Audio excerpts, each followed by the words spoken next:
આંબલીની ગળી ચટણી બનાવવાની છું. મેં અહીંયા 1 બાઉલ આંબલી લીધી છે. એને ગરમ પાણીમાં 1 કલાક માટે પલાળીને રાખીશું. પલાળે 1 કલાક થઈ ગયો છે, એકદમ સોફ્ટ થઈ ગઈ છે. તો હવે એક ચાળણીમાં કાઢી લઈશ.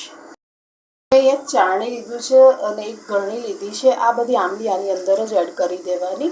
આપણે મિક્સરમાં નહીં કરીએ, હાથથી જ મેશ કરી દઈશું. આવી રીતે હાથથી મેશ કરીને એનો પલ્પ હું રેડી કરી દઈશ, જેથી કરીને રેસા અને સીડ્સ હશે એ નીકળી જશે. તો આવી રીતે હું એને રેડી કરી દઈશ. પલ્પ કાઢીને મેં રેડી કરી દીધો છે. જો આટલો કચરો નીકળ્યો છે, રેસા અને સીડ્સ નીચે તમે જોઈ શકો છો. પલ્પ રેડી છે. મસાલો બનાવવાની છું.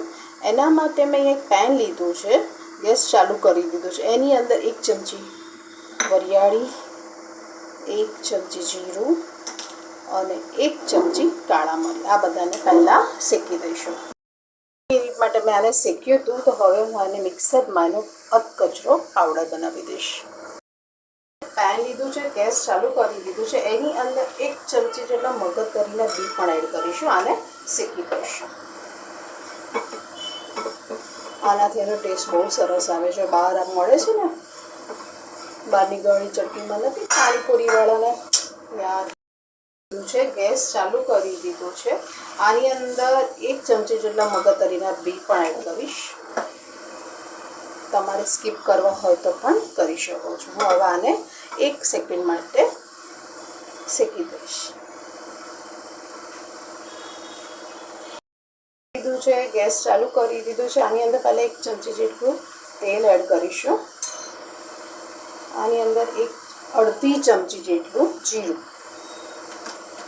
અને 1/4 ટેબલ સ્પૂન હિંગ.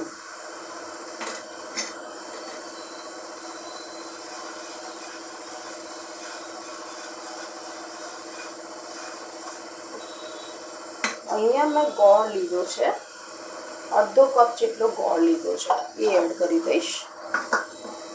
ગોળ ઝીણો સમારવાનો અને આની અંદર થોડુંક પાણી, ગોળ મેલ્ટ થાય ત્યાં સુધી એને થવા દેવાનું.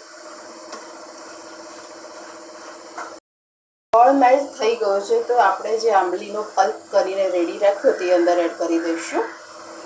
એની અંદર હું અડધો કપ જેટલી ખાંડ પણ એડ કરું છું. જો તમારે ખાંડ ના નાખવી હોય તો તમે સ્કીપ કરી શકો છો. એકલો ગોળ પણ લઈ શકો છો. ગોળ લઈ લેવાનો વધારે.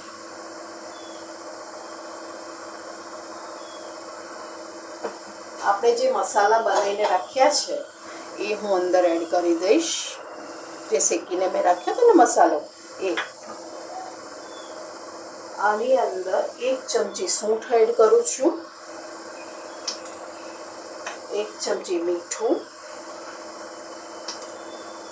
1 ચમચી મેં અહીંયા સંચળ પાવડર લીધો છે, અડધી ચમચી ગરમ મસાલો, 2 ચમચી કાશ્મીરી મરચું લીધું છે. આ બધું મેં મિક્સ કરી દેવાનું અને એકદમ થીક થાય ત્યાં સુધી ચટણીને થવા દેવાની.